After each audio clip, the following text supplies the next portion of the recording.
পুরানো দিনের কলিজার টুকরা জবাই করে দিয়েছিল, সেদিন কেউ প্রতিবাদ করতে পারে নাই। আজকে কেন সেই শাহজালালের বিরোধিতা করো, ফুলতলি সাহেব কেবলার বিরোধিতা করো, শাহপরানের বিরোধিতা করো? এ মুসলমান, এই সিলেটের জমিনের মধ্যে যত ওলি আল্লাহর খাতিরে আজকে টুপি মাথায় দিয়া শিখেছ, আজকে সিলেটের জমিনে ওলি আল্লাহর খাতিরে তোমরা দাড়ি রাখা শিখেছ। সিলেটের জমিনে ছিল হিন্দু রাজ্য, সেই রাজ্যকে আজকে মুসলিম রাজ্য করার পিছনে ওলি আল্লাহদের যে ভূমিকা ছিল, সারা জীবন যদি তুমি গোলামি করো তাদের ঋণ শোধ হবে না। জোরে জোরে চিল্লায় বলো ঠিক কিনা? এই গর্গবিন্দ যেমন ভাবে শাহজালাল ইয়ামানীর কষ্ট দিছিল মুসলমান, এই যখন সিলেটের জমিনের মধ্যে কোন দাড়িওয়ালা টুপিওয়ালা যেন প্রবেশ করতে না পারে, ওদিন চিন্তা ছিল, ও যুবক ওয়াজ মনে রাখবা, দিলের কান্ডা লাগা শুনবা। আজকে সিলেটের জমিনে দাড়ি রাখছো, টুপি বাঁধাই দিছো, পাগড়ি বাঁধো, কিন্তু তোমরা ইতিহাস ভুলে গেছো রে বাজান। গোবিন্দ ঘোষণা করে দিল, এই সিলেটের জমিনে কোন দাড়িওয়ালা টুপিওয়ালা যেন প্রবেশ করতে পারে না, পাঞ্জাবিওয়ালা যেন প্রবেশ করতে পারে না। নৌপথ বন্ধ, বিমান পথ বন্ধ, সব রাস্তাঘাট বন্ধ করে দেওয়া হলো। ওর মুসলমান একটা দাড়িওয়ালাও টুপিওয়ালাও যেন ঢুকতে না পারে। খবর আসলো গোবিন্দর মধ্যে, ইয়ামেন থেকে মুসলমান, যুবকেরা শোনো গো, ইয়ামেন থেকে একজন নয়, দুজন নয়, 360 জন আউলিয়া নিয়ে শাহজালালের নেতৃত্বে আসছে ভারতের। যুবক, এই বাংলার জমিনে, সিলেটের জমিনে সত্য ইসলামের পতাকা উত্তোলন করবে। এই সিলেটের মানুষ হিন্দু রাজ্য থেকে মুসলিম রাষ্ট্র করা হবে। এই রাজ্যের মধ্যে আযান চলবে, এই রাজ্যের মধ্যে কুরআন তেলাওয়াত হবে, এই রাজ্যের মধ্যে নবীর মিলাদ হবে, দুরূদ হবে। এই জন্য পাঠায়া দিল রব্বে কারীমের ইশারায়। শাহজালাল 360 জন আউলিয়া নিয়ে যখন চলে আসলো, গোবিন্দ ঘোষণা করে দিল, এই জমিনের মধ্যে কোন গাড়িওয়ালা, কোন দাড়িওয়ালা টুপিওয়ালা ঢুকবে না। আমার হুকুম শোনো, যদি কোন দাড়িওয়ালা টুপিওয়ালা জমিনের মধ্যে ঢোকে, যে পথে ঢুকবে তাকে কতল করা হবে। এই জমিনের মধ্যে যেন আসতে না পারে, এই জমিনের মধ্যে যেন বসতে না পারে। এদের দাড়িওয়ালা টুপিওয়ালাদেরকে হটাও। জোরে জোরে চিল্লা বলো না উযুবিল্লাহ। 360 জন আউলিয়া ঠিকই আছে। সুরমা নদীর কিনারায় আইয়া দাঁড়ায় আছে শাহজালাল। ওরে, তোমাদের ইতিহাস যদি তোমরা জানতে, সিলেটের মানুষ ওলি আল্লাহর পদধূলির জন্য পাগল হয়ে যাইতা, ওলি আল্লাহর কদমের জন্য তোমরা কুরবানি হয়ে যাইতা। কারণ তোমরা ইতিহাস জানো না। ইতিহাস তোমরা কেন পড়ো না রে মুসলমান? 360 জন আউলিয়া নিয়ে চলে আসলো, নৌপথ বন্ধ, বিমান পথ বন্ধ, মুসলমান সড়ক বন্ধ, সব বন্ধ করে দিল। কিন্তু আল্লাহ রাব্বুল আলামিনের ইশারায় 360 জন আউলিয়া নিয়ে সুরমা নদীর কিনারায় চলে আসলেন শাহজালাল ইয়ামানী। আইয়া দুরাকাত নামাজ পড়ে চোখের পানি ছেড়ে কান্দে, আল্লাহ আমাকে পাঠাইছো সিলেটের জমিনে গো আল্লাহ, হিন্দু রাজ্য থেকে মুসলিমদের দাওয়াত দেওয়ার জন্য। এখন আমি নদী পার হব, কেমনে করে পার হব রে মুসলমান? এরে আল্লাহ পাক ইলহাম দেয়, ওলিদের কাছে আসে ইলহাম, নবীদের কাছে আসে ওহী। ইলহামের মাধ্যমে জানায় দো, সিলেটের শাহজালাল শোনো, এই জমিনের মধ্যে তোমারে পাঠাইলাম, শুনে নাও। ওই রাজ্যের মধ্যে যাইয়া তুমি কি করো? তুমি নামাজটা আদায় করেছো, নামাজটা আদায় করিয়া তুমি যাই নামাজ ছেড়ে দাও, পানির মধ্যে ছেড়ে দাও। ও যুবক, যাই নামাজি যখন ছেড়ে দিল সুরমা নদীর পানির মধ্যে গো, একজন নয়, দুজন নয়, 360 জন আউলিয়া সুরমা নদী পার হয়ে গেল, যাই নামাজে ভর করে মুসলমান আসলো। এবার কোথায়? ওই সিলেটের পাহাড়ি অঞ্চলের মধ্যে আগমন করলো, ইসলামের দাওয়াত দিল। যখন আযান দিল, গোবিন্দর দালান গুলো ভেঙ্গে ভেঙ্গে পড়ে গেল। মুসলমানদের অস্ত্র হলো দুইটা, একটা অস্ত্র হলো আমার আল্লাহ, দ্বিতীয় অস্ত্র হলো মুহাম্মাদুর রাসূলুল্লাহ। এই দুইটা শক্তি নিয়ে শেরে খোদা হযরত আলী যখন গিয়েছিল কতল করতে রে মুসলমান। আমি যাব আলোচনার মধ্যে, যদি সুযোগ পায় আমার বাবারা শুনে নাও। আমার যুবক বন্ধুরা, আমার শাহজালাল ইয়ামানী আসিয়া যখন কালেমার দাওয়াত দেয়া শুরু করলো, তখনও সিলেটের জমিনে কোনো গরু জবাই হয় না। সিলেটের জমিনে গরুকে তখন দেবতা বানায় পূজা করা হয়। এর সিলেটের বাসী শোন, যেমন ভারতের মধ্যে এখনো ওই মুসলমান হিন্দুরা কি করে, গরুর প্রতিমা বানাইয়া দেবতা বানাইয়া পূজা করে, মা বানাইয়া রয়। এর মুসলমান গরুর গোবর খায়, প্রস্রাব খায়। তদ্রূপ এই সিলেটের মানুষগুলো গোবর খাইতো, ওই প্রস্রাব খাইতো, আর মা বানাইয়া পূজা করতো। এ মুসলমান শুনে যাও, ওই দিনে কোথায় হলো পুরানোর দিনে আল্লাহ পাক একটা পুরানোর দিনে একটা ছেলে সন্তান হলো। এই ছেলে সন্তানটার জন্য মানত করলেন, মানত করলে আকিকা করলো, একটা গরু জবাই করিয়া এইবার ওই গরুটার গোশত মানুষকে বিলিয়ে দিল, খাইলো। এবং ওই গরুর যে হাত পা চামড়া গুলো মাটির নিচে লুকিয়ে রাখলো, এটা আবার কুকুর শিয়ালে মুসলমান শুনে না কাক পাখিতে উঠায় ফেললো, নিয়ে যেখানে যায় গরু গোবিন্দর বাড়ির সামনে নিয়ে যখন ফেললো, ওরে সকালবেলা যখন গরুর শিংটা তার নজরে পড়লো, আরে খবর দিল সিলেটের জমিনে কে গরু জবাই করছে রে, এই মাকে জবাই করছে, ধরে তাকে জবাই করা লাগবে। যাও, সিপাহীদের হুকুম দিলেন। খুঁজতে খুঁজতাইয়া বুরহানুদ্দিনের বাড়ি আইয়া খুঁজতাইয়া গেল। বুরহানুদ্দিনের কলিজার টুকরা সন্তানকে হাত থেকে নিয়া পরম গরু গোবিন্দ নিজ হাতে তারে জবাই করে দিল। সেদিন বুরহানুদ্দিন হাত উঠায়া, শাহজালাল হাত উঠায়া বলেছিল, আল্লাহ আজকে ছেলে কুরবানি হয়ে গেল, কোনো দুঃখ নাই। এমন একটা দিন যেন আসে এই সিলেটের জমিনে হাজার হাজার গরু জবাই হয়। আজকে সিলেটের মৌলবীরা গরুর গোশত খাও, গরু দিয়া গরুর গোশত কত মজা পাও, কিন্তু হাকিকত ছেলে কুরবানির মধ্য দিয়া তোমরা গরুর গোশত খাওয়া শিখলা। ওরে বুরহানুদ্দিনের কলিজার টুকরা জবাই করে দিয়েছিল, সেদিন কেউ প্রতিবাদ করতে পারে নাই। আজকে কেন সেই শাহজালালের বিরোধিতা করো, ফুলতলি সাহেব কেবলার বিরোধিতা করো, শাহপরানের বিরোধিতা করো? এ মুসলমান, এই সিলেটের জমিনের মধ্যে যত ওলি আল্লাহর খাতিরে আজকে টুপি মাথায় দিয়া শিখেছ, আজকে সিলেটের জমিনে ওলি আল্লাহর খাতিরে তোমরা দাড়ি রাখা শিখেছ। সিলেটের জমিনে ছিল হিন্দু রাজ্য, সেই রাজ্যকে আজকে মুসলিম রাজ্য করার পিছনে ওলি আল্লাহদের যে ভূমিকা ছিল, সারা জীবন যদি তুমি গোলামি করো তাদের ঋণ শোধ হবে না। জোরে জোরে চিল্লায় বলো ঠিক কিনা?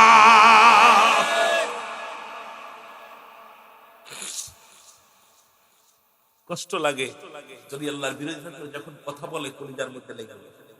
আজকে তাদের অবদান অস্বীকার করে, জন্ম দিল আব্বা মা তাদের অস্বীকার করে, বউ পায়া শাশুড়ি পায়া শ্বশুর পায়া সব ভুলে যায়। কথা বুঝলেন? এ মুসলমান শোনো, যে কথা বলতেছিলাম দিলের কান্ডা লাগা শোনো। জিবরিল আমিন এসে বলে, ইয়া রাসূলুল্লাহ, ইয়া হাবিবাল্লাহ, মন খারাপ করে কেন বসে আছেন নবী গো? আমার নবী কয়, জিবরিল আমাদের ঘর দরজা পুড়িয়ে দেওয়া হয়, আমি নবীর প্রেমের মালা গলায় পড়ার কারণে কত মক্কি জীবনটা দেশ ছাড়া হয়। রাসূল মদিনা আসার পর দিনে দিনে যুবকেরা শোনো গো, ওই মক্কা মুসলিমের মদিনার দিকে হিজরত করে চলে আসে রে। কারণ মক্কার কাফেরেরা মুসলমানদের উপরে নির্যাতন করে, মুসলমানদের কষ্ট দেয়। মদিনায় চলে আসে রে, মদিনায় চলে আসে। আমার আল্লাহ বলেন, জিবরিল তাড়াতাড়ি যাও, যাই আমার হাবিবকে জানায়া দাও, সেজন্য আর দেরি করে নাও, বাতিলের বিরুদ্ধে যুদ্ধ ঘোষণা করে যেন দেয়। জোরে জোরে চিল্লায়া বলা যাবে না মারহাবা। আল্লাহ পাক জিবরিল আমিনকে পাঠায়, জিবরিল যাও, আমার হাবিবকে বলে দাও আর বসে থাকার সময় নেই, বাতিলের বিরুদ্ধে হকের যুদ্ধ হবে। জোরে বলা যাবে না মারহাবা? আর একটু জোরে বলো মারহাবা। কারণ বাতিলের বিরুদ্ধে যুদ্ধ হবে, আর দেরি করার সম্ভাবনা। রাসূলুল্লাহ জিবরিলকে ডাক দিয়ে বলে, জিবরিল রে, আমি যে যুদ্ধ করব আমার তো অস্ত্র নাই, মাত্র অস্ত্র হলো মাত্র 8টা, 8খানা তরবারি, 2টা হলো ঘোড়া। কয়টা?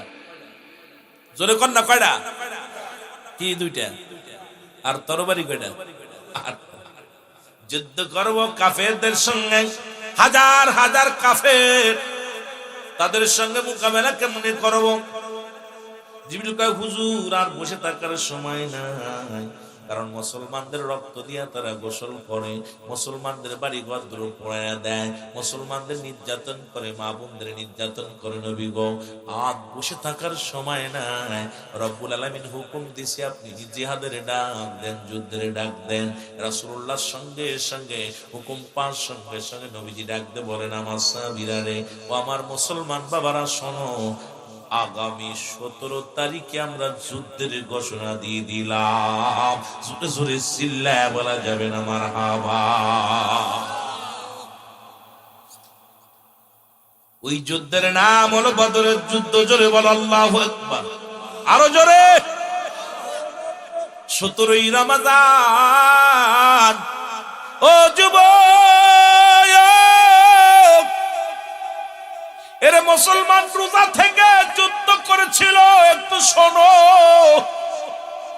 তোমাদের বুঝানোর জন্য বলে যাই রে, ও সিলেটের বাবারা রে, নবীজি ঘোষণা করলেন 17ই রমাদান যুদ্ধ হবে, তোমরা সবাই প্রস্তুতি নাও, মানসিক প্রস্তুতি নাও, ট্রেনিং দাও। এই যুদ্ধের কথা শুনিয়া ওই ছোট ছোট মাসুম বাচ্চা দুইটি মুসলমান, শোনো, হযরত মাস রাদিয়াল্লাহু তাআলার কলিজার টুকরা সন্তান, উনিও নবীরে ভালোবাসার জন্য জীবন দিয়ে গেছেন। ওই 8 বছরের শিশু আর 10 বছরের শিশু দুইটা এক দড়ি বাড়ি গেছে। বাড়ি যা দেখে মা জননী কান্দে, চোখের পানি ছেড়ে মা কান্নাকানি করে। মার কান্না দেখে দুটি ভাই ডাকতে বলে, মা মা,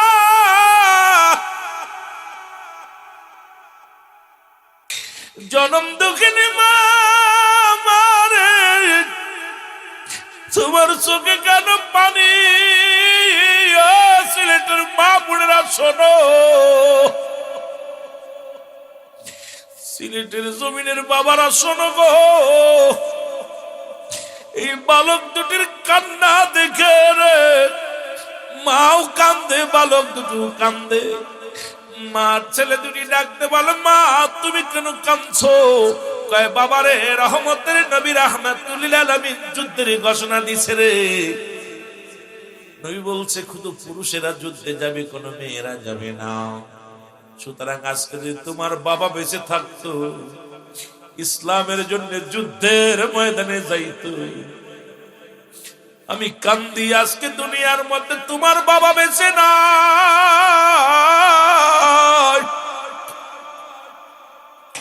আজকে যদি তোমার বাবা বেঁচে থাকতো, ওই বদরের যুদ্ধে যাইতো, যা জীবন দিয়া দিত। আমি কিয়ামতের মাঠে তারা বলতাম, আল্লাহ আমি শহীদের বিবি। আজকে আমার স্বামী দুনিয়ার মধ্যে বেঁচে নাই রে, আমি শহীদের বিবি হইতে পারলাম না। এ সিলেটের মারা কেমন বিবি কাঁদতেছে, বাজা মনে বড় কষ্ট যে রাসূলুল্লাহ যুদ্ধে ডাক দিছে। কাফেরদের সৈন্য বেশি, আমাদের সৈন্য কম, নিশ্চিত আমরা আমাদেরকে কতল করে ফেলবে। তবে আমার স্বামীটা যদি বেঁচে থাকতো, যুদ্ধের ময়দানে যেত, যে শাহাদতের পেয়ালা পান করত, আর আমি আল্লাহর দরবারে দাঁড়ায় বলতাম, আল্লাহ আমি শহীদের বিবি, আল্লাহ আমি শহীদের বিবি। আজকে আমি শহীদের বিবি হতে পারলাম না।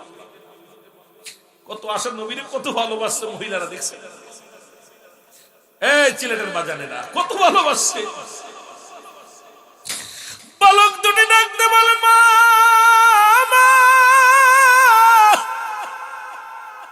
চোখের পানি মুছে ফেলো, আমরা যাব যুদ্ধে। আমরা দুটি ভাই যুদ্ধের ময়দানে যাব। মা জননী ডাকতে বলে, বাবা তোমরা তো ছোট, একজনের বয়স 10, একজনের বয়স 8। এই বয়সে নবীজি আলাও করবে না, যুদ্ধে যাইতে পারবা না রে বাবা। তবে তোমরাও যদি বড় হতে, শহীদের পেয়ার, শহীদ শাহাদতের পেয়ালা পান করতে, আমি আল্লাহর দরবারে ডাকতে বলতাম, আমি শহীদের মা, আমি শহীদের মা। আজকে তোমরাও ছোট, যুদ্ধে যাইতে পারবা না।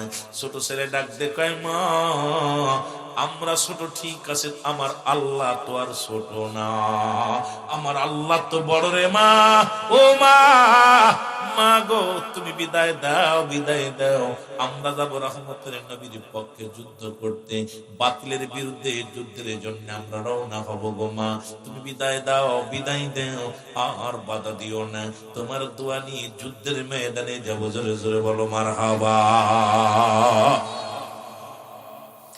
মা ডাক দে বলে, বাবা তোরা তো ছোট্ট মানুষ, কারণ 8 বছর 10 বছরের পোলা তো যুদ্ধের ময়দানে এলাও হবে না।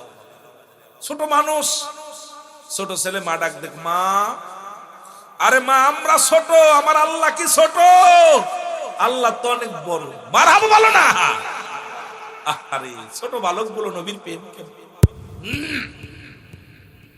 ছোট ছেলে ডাক দে, বড় ছেলে ডাক দে বলে, মা বিদায় দাও, বিদায় দাও। আমরা যাব যুদ্ধের ময়দানে, জীবন দিয়া দিব গো মা। তুমি কিয়ামতের ময়দানে আল্লাহর দরবারে দাঁড়ায়া বলবা, আমি শহীদের মা ছিলাম গো মা। মা গো বিদায় দাও, বিদায় দাও। সন্তানদের আবেগ দেখিয়া দুটি ভাইকে দুটি চুমো খাইয়া বুকের সঙ্গে টান দিয়া কয়, ও সন্তানেরা আয় আয়, আমি জনম দুঃখিনী মা তোদের বিদায় করে দিলাম। যা যা, যুদ্ধের ময়দানে বাতিলের সঙ্গে লড়াই করার জন্য, আমার নবীর পক্ষে লড়াই করার জন্য আমি জনম দুঃখিনী মা তোদের বিদায় দিয়ে দিলাম। ভালোবাসা কারে বলে? 8 বছর 10 বছর দুই ছেলে রাসূলুল্লাহ দিকে হুকুম দিলেন, যুদ্ধে যেতে হবে। সৈন্য তোমরা যার যা আছে নিয়ে এসে তৈরি হও। সব রাসূলুল্লাহ হুকুম দিলেন যে নামাজ বাদে আজকে কাফেলা সারা হবে, আপনারা সবাই প্রস্তুতি নিন। রাসূলুল্লাহ যুদ্ধের যখন ডাক দিছে, মদিনার আবাল বৃদ্ধ কানা খুড়া ল্যাংড়া লুলা রে সবাই যুদ্ধে যাওয়ার জন্য প্রস্তুতি হয়ে গেছে। মারহাবা বলো। দেখলাম চট্টগ্রামে জুলুসের মধ্যে পাও নাই ওই লাঠি ভর দিয়ে নারায়ে রিসালাত ইয়া রাসূলুল্লাহ। সিলেটের জমিনে দেখলাম বুবা কানা কুড়া গুলো এই জুলুসের মধ্যে, নবীর আগমনের জুলুসে পাগল হইয়া নারায়ে রিসালাত ইয়া রাসূলুল্লাহ নবীর প্রেমে দেওয়ানা হইয়া গেছে।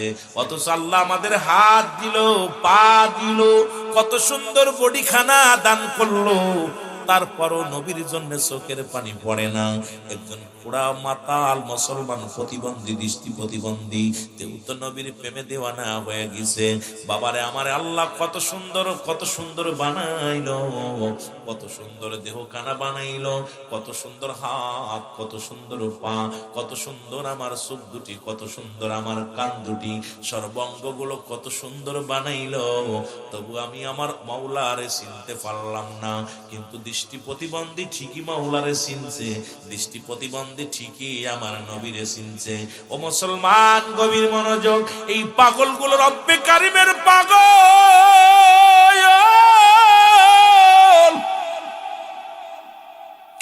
এই পাগলগুলো আমার মদিনাওয়ালার পাগল রে, এই মদিনাওয়ালার পাগল। কারণ ওরা মুনাফিকি শিখে নাই। আজকে মুখে মুখে নবীর কত বলি, অন্তরে থেকে নবীর প্রেম নাই। আল্লাহ কমিনান নাস, মানুষের মধ্যে মাকুল তারা বলবে আমার নেতার ঈমান আনছে, বিল্লাহি আল্লাহর প্রতি, অবিলা কিরাতের প্রতি বিশ্বাস স্থাপন করেছে। ওমা হুম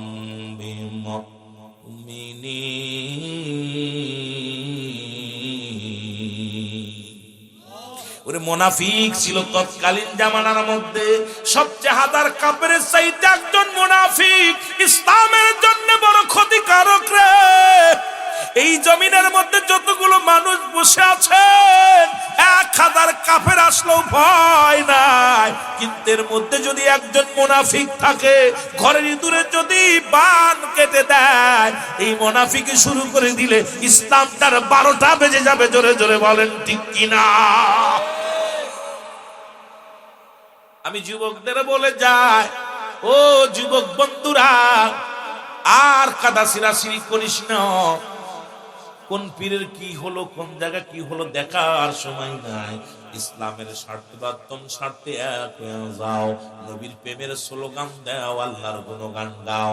কোরআন যেহেতু এক, হাদিস যেহেতু এক, এত বিধাভেদ কেন?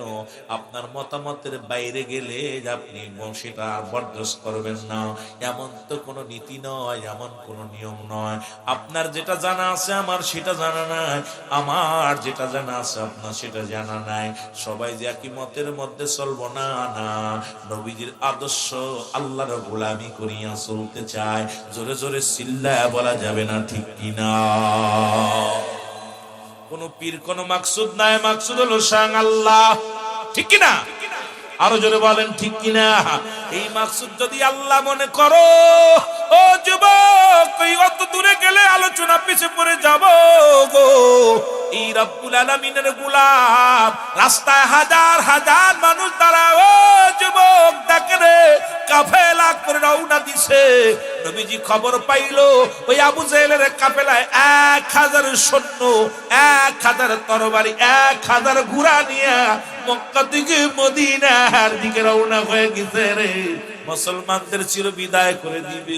আমার নবীজি চোখের পানি ছেড়ে কান্দে, আল্লাহ আমার মুসলমানদের সংখ্যা হলো সীমিত, এত বড় কাফেলা আসতেছে, আল্লাহ এত বড় কাফেলার সঙ্গে আমরা কেমন অস্ত্র নাই, ডাল নাই, সরকি নাই, কিছু নাই, কেমনে দাঁড়াইব? নবীজি বলেন তোমরা দাঁড়ায় দাও। দুই ভাই খবর শুইরা দড়ি গেছে গো। নবীজি ডাকে রে, এই কানাডা খুরাডা এগুলো নিয়ে যুদ্ধের ময়দানে যাওয়া যাবে না।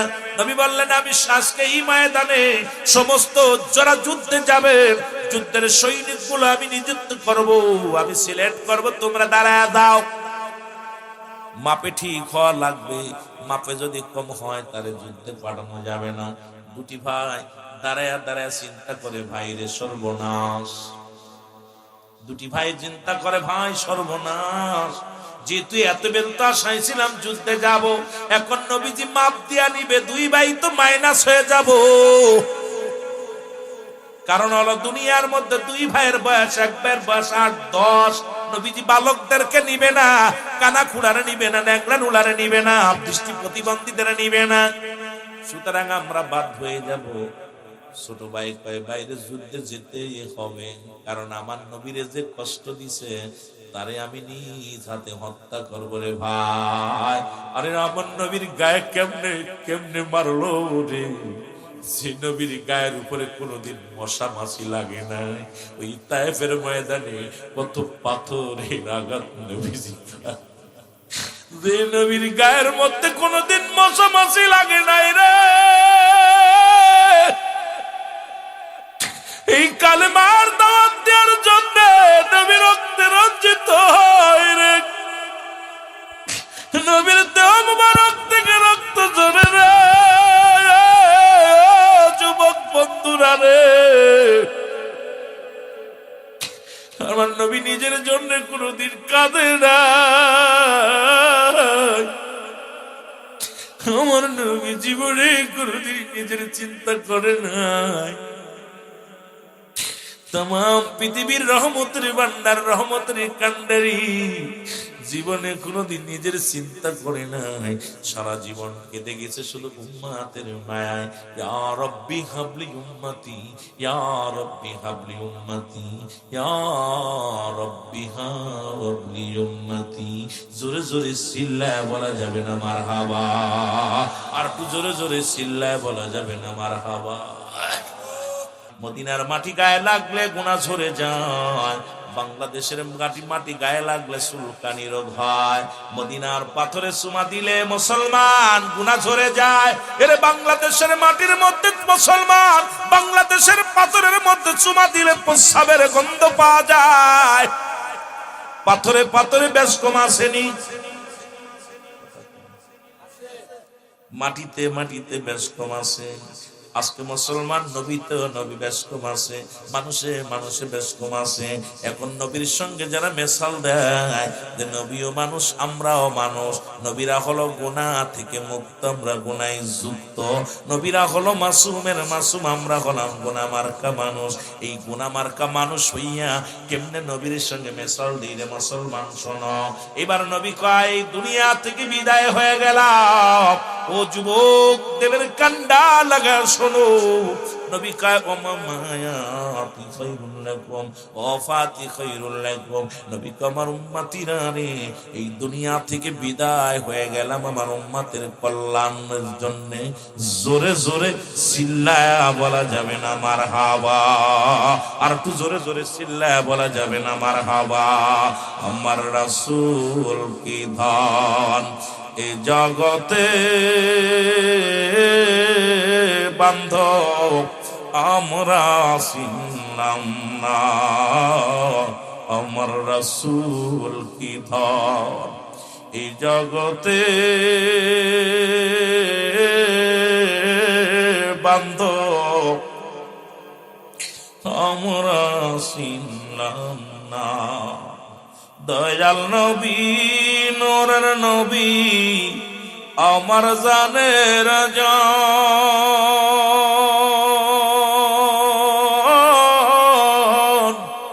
আপনি বিনে কঠিন দিনে কে বাঁচাবে ঈমান। আমার রাসূল কি ধন এই জগতে বান্ধব আমরা চিনলাম না। মহব্বতে বলেন আমার রাসূল কি ধন এই জগতে বান্ধব আমরা চিনলাম না। লা ইলাহা লা ইলাহা মহব্বত লা ইলাহা এর লা ইলাহা ইল্লাল্লাহ লা ইলাহা মুহাম্মাদুর রাসূলুল্লাহ লা ইলাহা। এই দুনিয়ার মুসলমান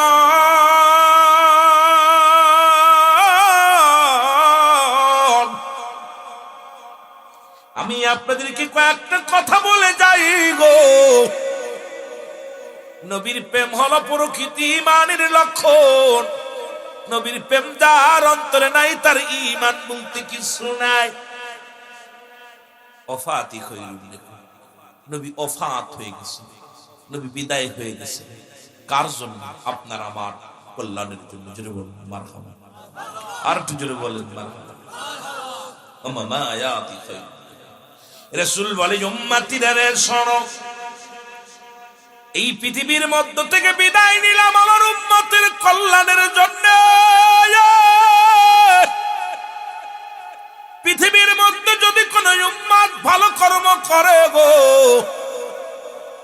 নামাজ পড়ে, রোজা রাখে, জিকির আজকার করে, আমি নবীর সঙ্গে সঙ্গে প্রশংসা করি আমার আল্লাহর দরবারে, আল্লাহ ওই না নূরপুরের জমিনে অমুক ব্যক্তি তোমার জিকির করে গো আল্লাহ, ভালো কর্ম করেছে, সঙ্গে সঙ্গে আমি আল্লাহর দরবারে শুকরিয়া আদায় করি আমার উম্মতের জন্য।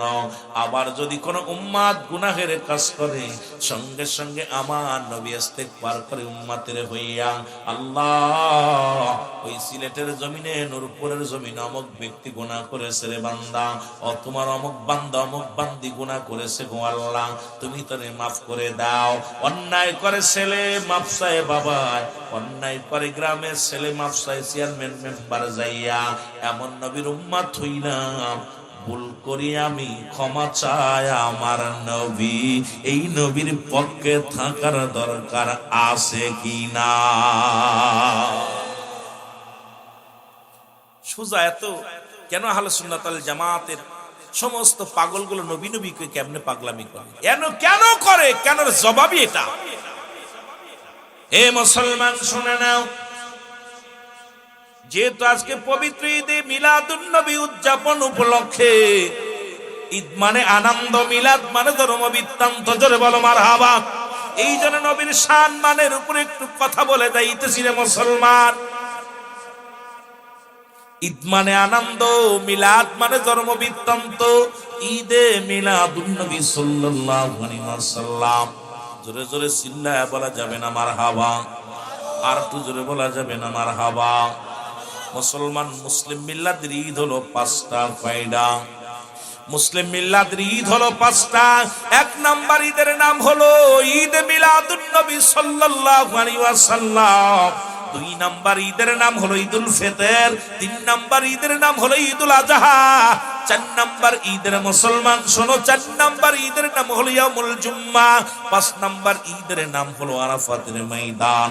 আজকে সুন্নিরা ঈদে মিলাদুন নবী উদযাপন করে সারা বছরের মুসলমান, কারণ একটাই হলো পৃথিবীর মধ্যে সর্ববৃহত্তম ঈদ হলো ঈদে মিলাদুন নবী সাল্লাল্লাহু আলাইহি ওয়াসাল্লাম। জোরে বলা যাবে না মারহাবা? আর একটু জোরে। যেহেতু পোস্টারের উপরে লেখা আছে, একটু বলে আমি আলোচনার মধ্যে ঢুকবো। মুসলমান শুনে নাও, এখন ঈদে মিলাদুন নবী, ও যুবক, এটা দায়েশ করার জন্য এত দলিল লাগে না, দলিল লাগে না রে। পৃথিবীর মধ্যে যে মৌলবী ঈদে মিলাদুন নবী মানে না, ওর মতো বুকা, ওর মতো কপাল পুরা পৃথিবীর মধ্যে আর কেউ নয়। মুসলমান, ঈদে মিলাদুন নবী দলিল দেওয়ার জন্য সূরা ইখলাস থেকে দলিল দিন। আমার সাথে পড়েন, বিসমিল্লাহির রাহমানির রাহিম। কুল হুয়াল্লাহু আহাদ,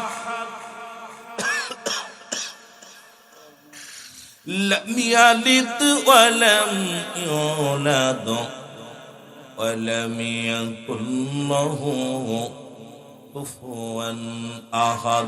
চার ব্যবস্থা করেন ভাই। এ মুসলমান, গভীর মনোযোগ। আল্লাহ ডাকতে বলে, হাবিব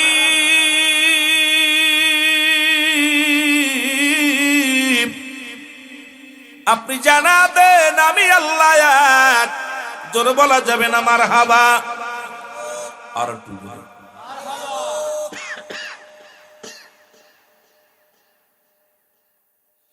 আল্লাহ বলেন, হাবিব আমি আল্লাহ এক।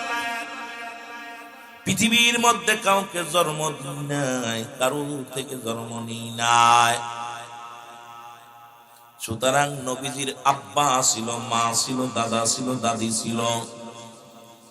রাসূলুল্লাহর বাবার নাম আব্দুল্লাহ, মার নাম আমিনা। নবীজির দাদার নাম আব্দুল মুত্তালিব, দাদির নাম ফাতিমা।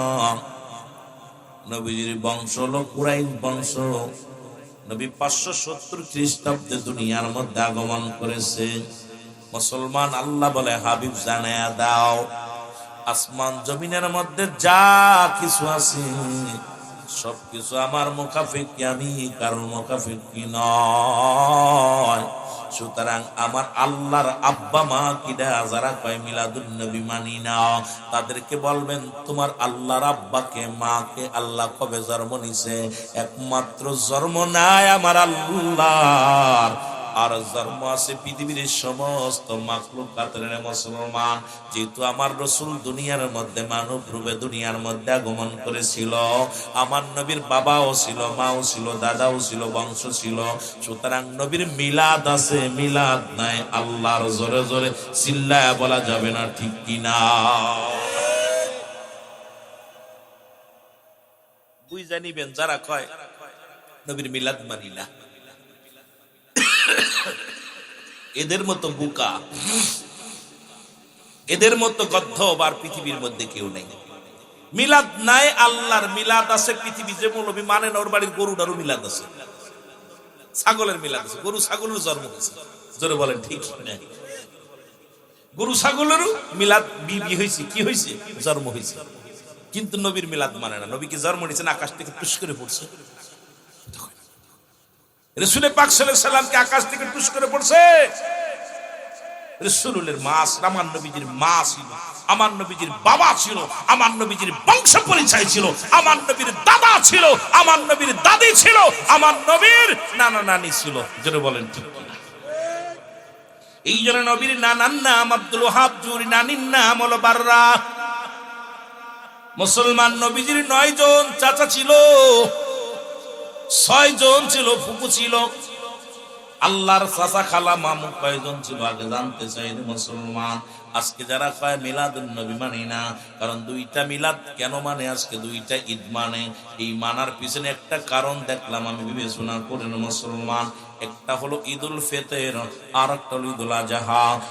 ঈদুল ফিতরে পাওয়া যায় যাকাত ফিতরার টাকা, আর ঈদুল আজহায় পাওয়া যায় চামড়ার টাকা। এই জন্য আমার দেশের মৌলবীদের কাছে এই 2টা জায়েজ, আর বাকিগুলো না জায়েজ। বলেন ঠিক কিনা?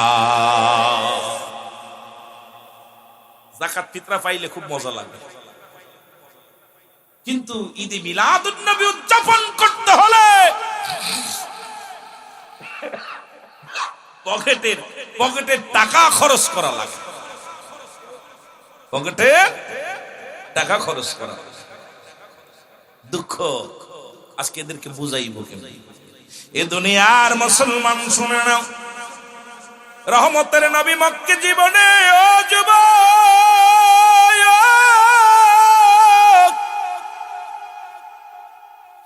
আরে মুসলমান নবুয়তের 13টা বছর নবী কত কষ্ট করলো গো। রাসূলকে কেউ আলামিন উপাধি দেয়, কেউ না নবীকে মুসলমান পায় না। উত্তম ব্যবহার, উত্তম আখলাক, উত্তম চরিত্র আমার নবীজিরে দিয়া দেয়। যেই নবীজি কালেমার প্রচার শুরু করে দিল, লা ইলাহা ইল্লাল্লাহু মুহাম্মাদুর রাসূলুল্লাহ সাল্লাল্লাহু আলাইহি ওয়াসাল্লাম। এটা শুধু আমার নবীর কালেমা নয়, এরা আদম আলাইহিস সালাম বলে লা ইলাহা ইল্লাল্লাহ, আদম শফিউল্লাহ। লা ইলাহা ইল্লাল্লাহ মূসা কালিমুল্লাহ। লা ইলাহা ইল্লাল্লাহ ঈসা কালিমুল্লাহ ও মুসলহুল্লাহ, মুসলমান ইব্রাহিম খলিলুল্লাহ।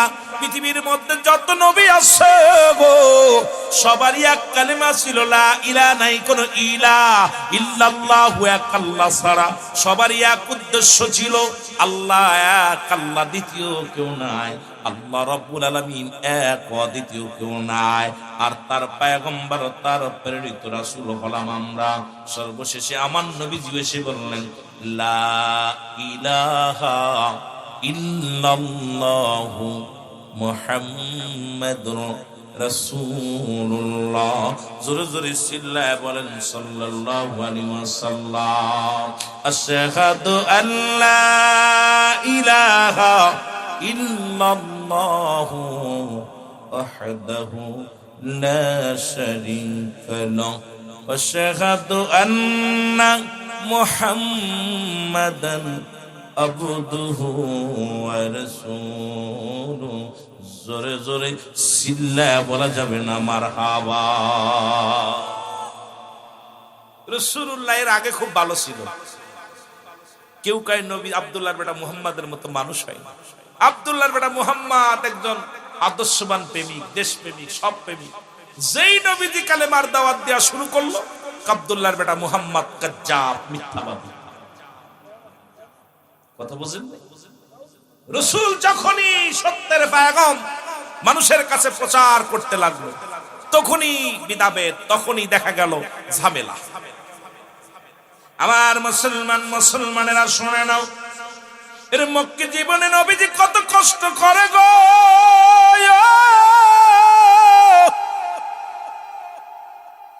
কালেমার দাওয়াত দেয় আমার নবীজিকে দেখে রে।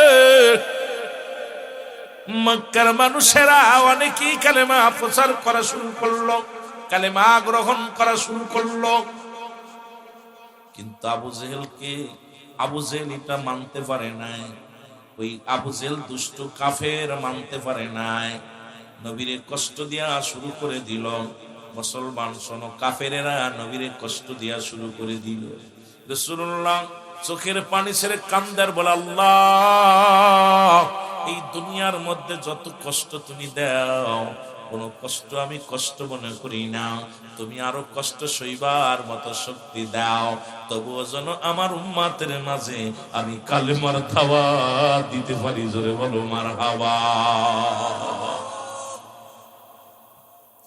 এ আমার ভাইয়েরা, আমার বন্ধুরা, আমার মক্কি জীবনে রাসূল কষ্ট করিয়া কালেমার দাওয়াত দিল গো। আল্লাহ কয়, জিবরিল যাও আমার হাবিবরে জানাই দিয়ে আসো, মক্কার মানুষের চাইতে মদিনার মানুষ কালেমা গ্রহণ করার জন্য অপেক্ষা আছে। মদিনার আবহাওয়া ভালো, মদিনার রাষ্ট্রীয় ব্যবস্থা ভালো, সামাজিক অবস্থা ভালো, মুসলমান অর্থনৈতিক ভালো, আবহাওয়া ভালো, সব দিক থেকে ভালো, মদিনার মানুষগুলো ভালো। আমার হাবিবরে জানায়া দাও, মক্কা ভূমি ছেড়ে মদিনায় যেন আমার হাবিব চলে যায়, ওই মদিনার মানুষের কাছেও যেন কালেমার প্রচার করে। জোরে জোরে বলো মারহাবা। আর একটু জোরে বলো আল্লাহু আকবার। রহমতের নবী আল্লাহ পাকের হুকুম পাইয়া হিজরত করলেন, মক্কা থেকে মদিনায় হিজরত করলেন। জোরে বলেন মারহাবা। আর একটু জোরে বলো। এরে মক্কাবাসীর কাফেরেরই জ্বালা যন্ত্রণায় হিজরত করিতে নবী মদিনাতে যায়। বলো, হিজরত করিতে নবী মদিনা। মহব্বতে বলেন, মক্কাবাসীর কাফেরেরই জ্বালা যন্ত্রণায়। বলো, মক্কাবাসীর কাফেরেরই জ্বালা যন্ত্রণায় হিজরত করিতে নবী মদিনা। বলো, হিজরত বাজান। গজল গাইতে গেলে দেরি হয়ে যাবে, তাড়াতাড়ি আলোচনা, অনেক আলোচনা রয়েছে, যেটুকু আলো 2-4-5 ঘন্টার আলোচনা করে ফেলবে 1 ঘন্টা। রাত্র যখন গভীর হল, নূরের নবী কি করিল,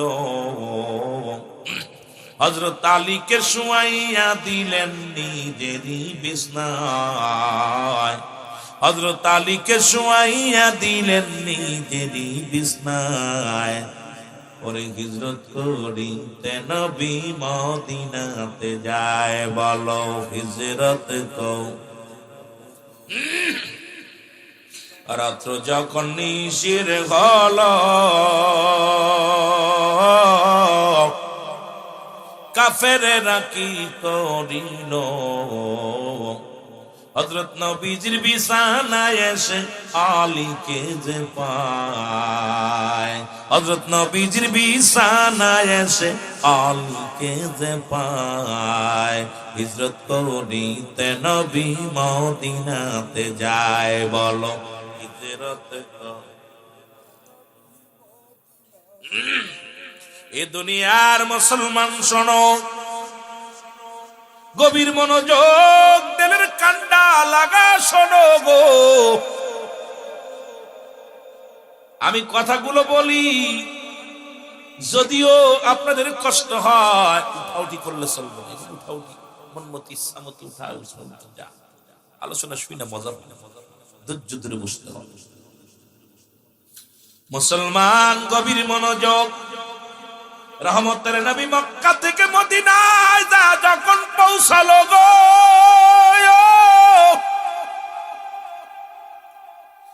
এর জন্মভূমি মদিনা, মক্কার দিকে বারবার ফিরে চায় রে। চোখের পানিগুলো ফেলে কান্দার ডাকতে বলে, আল্লাহ, আইরে আমার জন্মভূমি, আইরে মায়ের ভূমি, আইরে বাবার ভূমি। আহারে বিদায় বিদায়। তবে যদি বেঁচে থাকি, আবার ইসলাম যদি প্রচার করতে পারি, আবার আসবো মক্কায় ফিরে। জোরে জোরে চিল্লায়া বলা যাবে না মারহাবা। রহমতের নবী চলে গেলেন মদিনায়। মদিনায় যাইয়া নবী আমার মাতৃভূমির প্রেম, মাতৃভূমির মায়া, ওদিকে ইসলামের দাওয়াত শুরু করে দিলেন। ছোট্ট ছোট্ট দুইটা বাচ্চা এসে, একটা ছেলের বয়স 8 আর একটা ছেলের বয়স 10। কয় বছর? 8 আর 10 বছর। দুইটা বালক আয়া রাসূলকে সালাম দা, আসসালামু আলাইকুম হুজুর। ওয়ালাইকুম আসসালাম। আপনার বাড়ি কই? নবীরে জিজ্ঞাসা, আসসালামু আলাইকুম হুজুর, আপনার বাড়ি কই? নবী মিসকি এসে বলো, বালকেরা রে, আমার বাড়ি মক্কায়। আপনার আব্বার নাম কি? কয় আব্দুল্লাহ। নবী গো, আপনার মার নাম কি? নবী কয় আমিনা। আমার নবীরে ডাক দে, কয় বালক দুটি বলো, হুজুর ওই মক্কা থেকে কেন মদিনায় আসলেন? মদিনায় আসার কারণটা কি? বালক দুটি ডাক দে বলে, ইয়া রাসূলুল্লাহ, ইয়া হাবিবাল্লাহ, আপনি মদিনায় আসার কারণ কি? আমার নবী ইসলাম প্রচারের জন্য, কোরআনের দাওয়াত দেওয়ার জন্য, কালেমার দাওয়াত দেওয়ার জন্য আমি নবী মক্কা থেকে মদিনার বুকে আগমন করেছি। আমার রব্বুল আলামিন হুকুম দিছে কালেমার দাওয়াত দেওয়ার জন্য মদিনার ঘরে ঘরে। এই দাওয়াত নিয়ে আমি মদিনায় এসেছি। জোরে বলো মারহাবা। বালক দুটি ডাক দে বলে, নবী গো,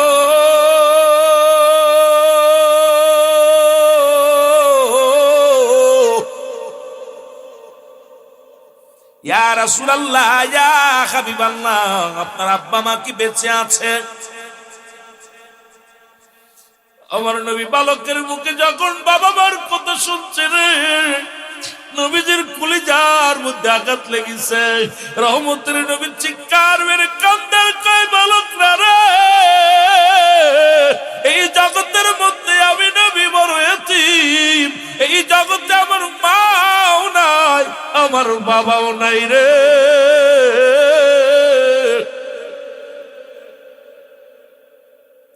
এই পৃথিবীর মধ্যে আমার মাও নাই, আমার বাবাও নাই। রহমতের নবী কান্দে, বালকেরাও কান্দে। বালকেরা বলে, ইয়া রাসূলুল্লাহ, ইয়া হাবিবাল্লাহ, এই মক্কার জমিন থেকে আসার কারণ কি গো নবী, একটু জানতে পারি কিনা? কয় বালকেরা রে, তোদের কাছে কি বলবো শোন। ওই মক্কার মানুষদের কাছে যখন আমি কালেমার দাওয়াত দিছি, কেউ আমারে পাগল বলেছে, কেউ আমারে মুসলমান জাদুকার বলেছে, কেউ না কত কষ্ট দিছে, আমি নবীরে যন্ত্রণা দিছে রে। আর এই সবচেয়ে আমার নবীর বালক দুই ডাকতে বলে, নবী গো, ওই মক্কার জমিনে সব চাইতে বেশি কষ্ট কে দিছে গো, একটু বলেন নবী গো। আরে যে মানুষটারে দেখলে খোদা নিবারণ হয়ে যায়, ও তোরা দেখলে ছবি পাগল হবি, দেখলে ছবি পাগল হবি, কাঁদবি বসে নিরালায়, কাঁদবি বসে। আমার দয়াল নবী যেই দেশে ঘুমায়, আমার মায়ার নবী।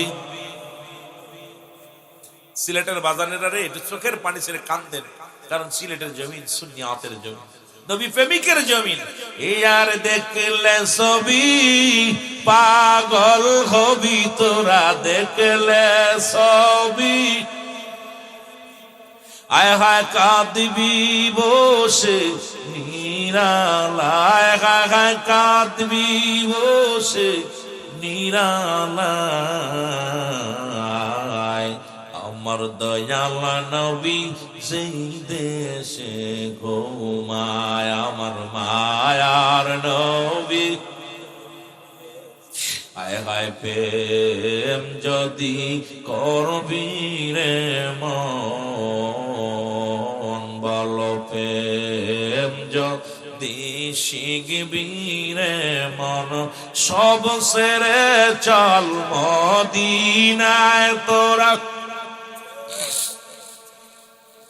দিনায় আমার দয়াল নবী যেই দেশে ঘুমায় আমার মায়ার নবী। এ দুনিয়ার মুসলমান গভীর মনোযোগ, নবীজি কাঁদে আর চোখের পানিগুলো পরে জমিনের মধ্যে। বালক বলে, নবী গো, মক্কার বুকে সবচাইতে বড় কষ্ট কি দিছে নবী গো? আমার নবী কয়, বালকেরা রে, ওই মক্কার জমিনে সবচাইতে বড় কষ্ট দিছে আমার আবু জেহেল, সবচাইতে যন্ত্রণা দিছে আবু জেহেল। বালক দুটি প্রতিজ্ঞা করে রে, 8 বছর আর 10 বছরের বালক প্রতিজ্ঞা করে, দুই ভাই শপথ করে, ভাই রে, ছোট ভাই বড় ভাইকে কয়, ভাই রে, আরে আমার নবীরে কষ্ট দিছে রে, আমরা আবু জেহেলকে চিরবিদায় করে দিব। জোরে বলেন মারহাবা। আর একটু জোরে জোরে চিল্লায় বলা যাবে না মারহাবা? নবীর প্রতি বালকদের ভালোবাসা, নবীর প্রতি বালকদের ভালোবাসা। আর ওই বয়স কত? 8 এবং 10। জোরে বলো, কত বছর? 8 এবং 10। ও যুবক, রহমতের নবী কালেমার দাওয়াত দিয়ে শুরু করলো। রমাদান মাস এসে গেল। রমাদান মাস, এই মাসে ও মুসলমান, মুসলমানদের সিয়াম সাধনা। আমাদেরও সামনে ফেব্রুয়ারি মাসে। ও যুবক, আমাদের মাঝে রমাদান মাস এসে গেছে। মুসলমান শুনে নাও, এই রমাদান মাসে আমরা রোজা রাখবো, সিয়াম সাধনা করব। নবীজি সাহাবীরাও সিয়াম সাধনা করে, নবীজিও করে। আমার বাবারা আমার মুসলিম মিল্লাতের দাওয়াতের কাজটা রাসূলুল্লাহ দিয়া শুরু করলো। নবীজি দাওয়াত দেয়, কালেমার দাওয়াত, লা ইলাহা ইল্লাল্লাহু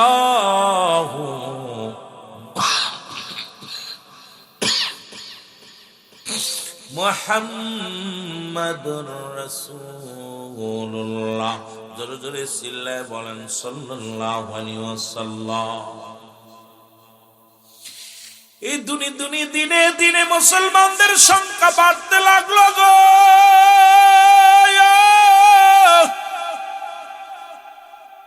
রাসূলুল্লাহ চেহারা দেখে সব মানুষ পাগল হয়ে যায় রে।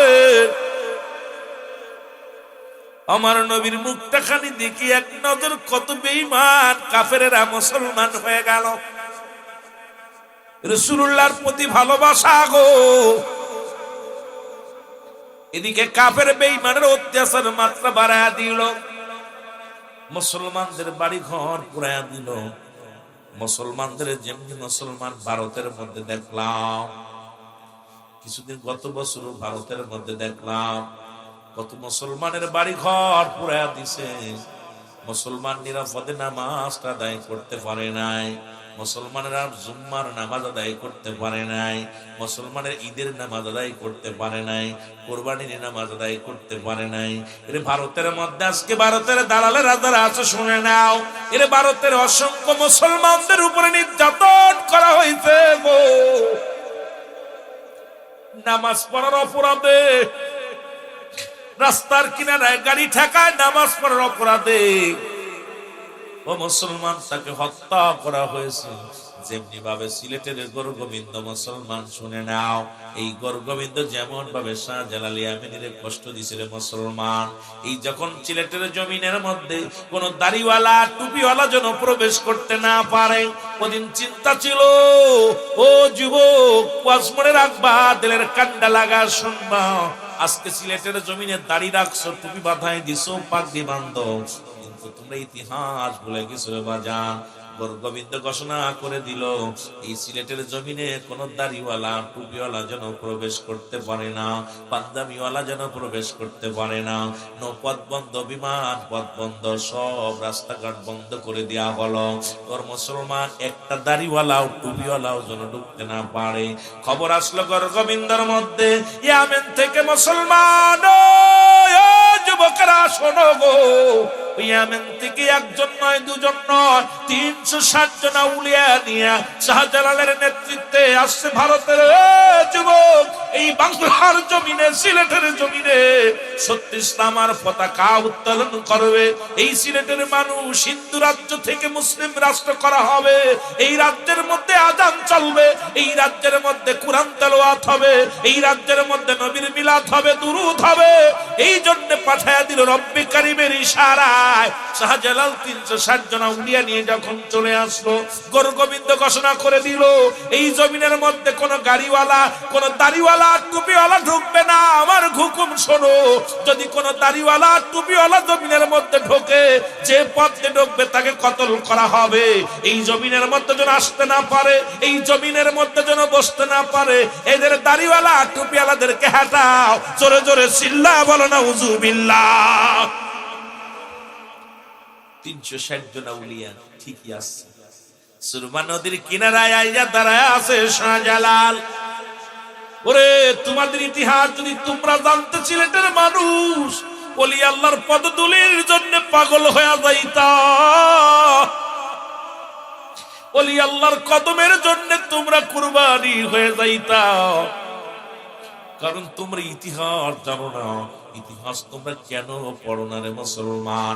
360 জন আউলিয়া নিয়ে চলে আসলো, নৌপথ বন্ধ, বিমান পথ বন্ধ, মুসলমান সড়ক বন্ধ, সব বন্ধ করে দিল।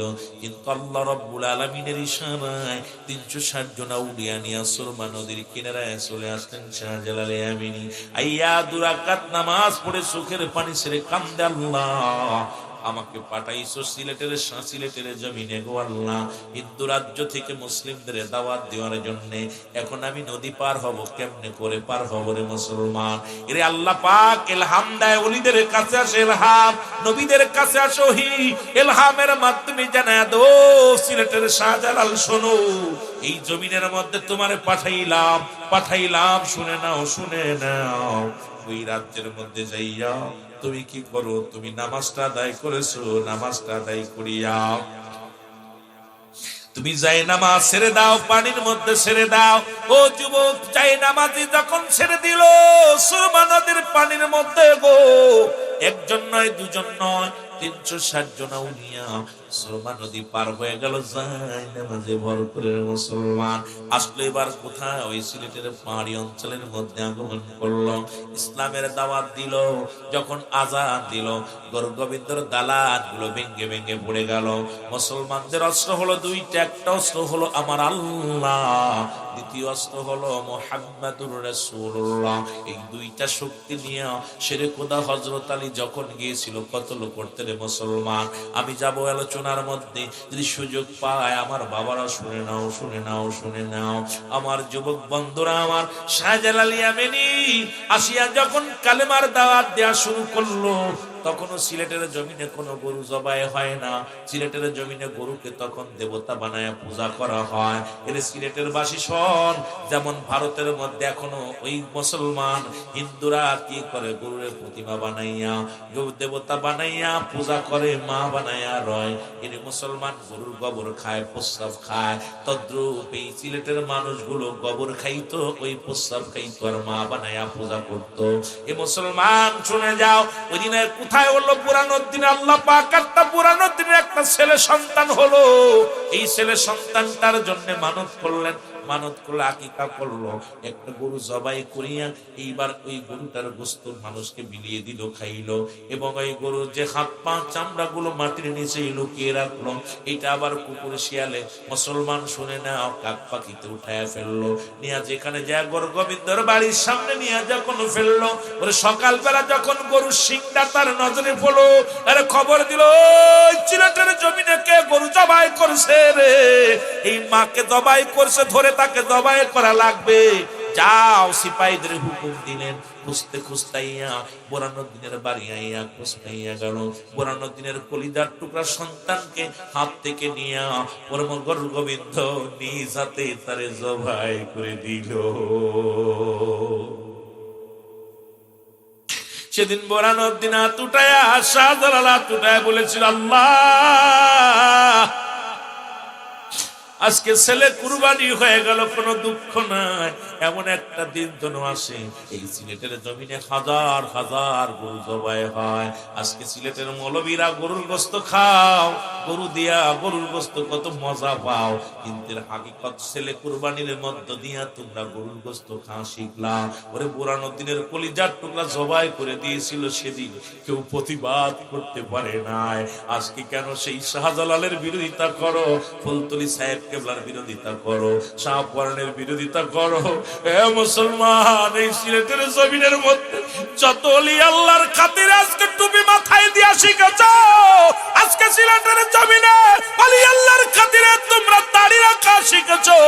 সিলেটের জমিনে ছিল হিন্দু রাজ্য, সেই রাজ্যকে আজকে মুসলিম রাজ্য করার পিছনে ওলি আল্লাহদের যে ভূমিকা ছিল, সারা জীবন যদি তুমি গোলামি করো তাদের ঋণ শোধ হবে না। জোরে জোরে চিল্লায় বলো ঠিক কিনা?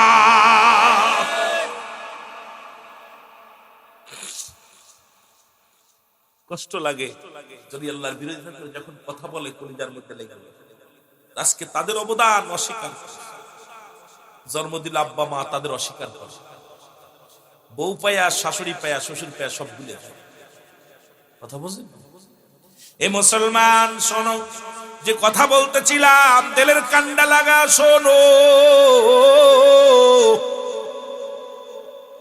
জিবরিল আমিন এসে বলে, ইয়া রাসূলুল্লাহ, ইয়া হাবিবাল্লাহ, মন খারাপ করে কেন বসে আছেন নবী গো?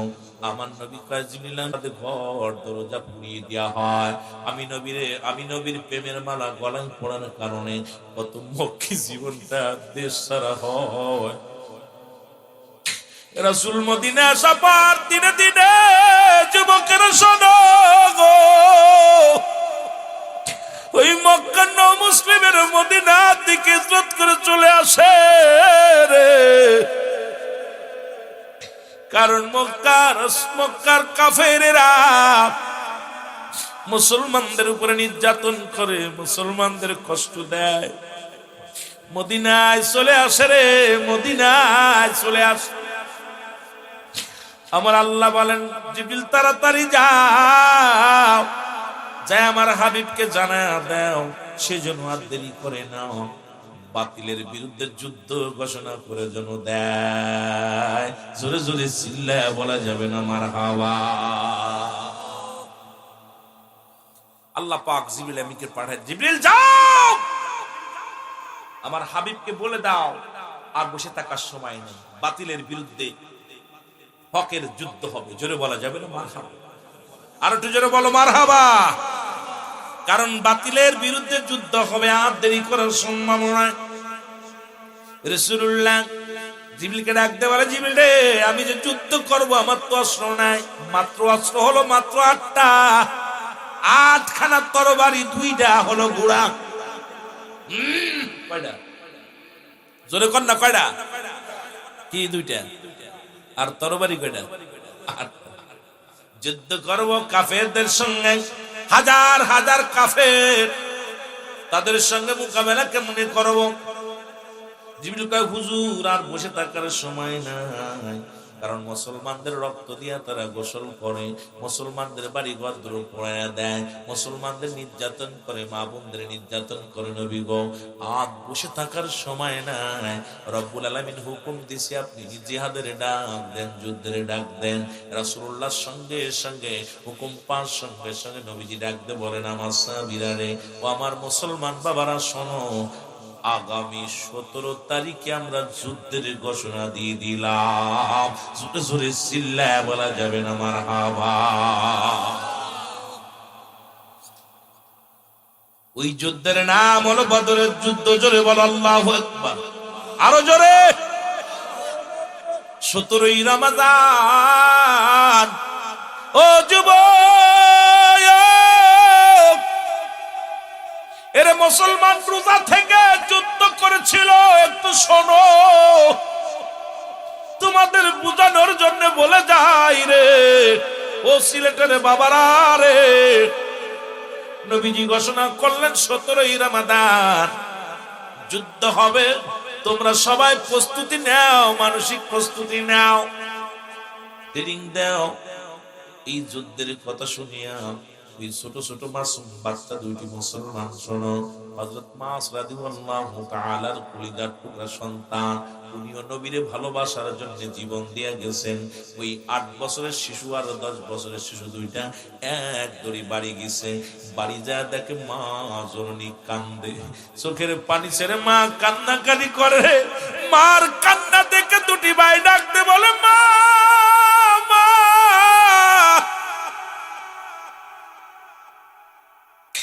জনম দুঃখিনী মা, মারে তোমার চোখে কেন পানি? ও সিলেটের মা বোনেরা শোনো, সিলেটের জমিনের বাবারা শোনো গো, এই বালক দুটির কান্না দেখে রে মাও কান্দে, বালক দুটো কান্দে।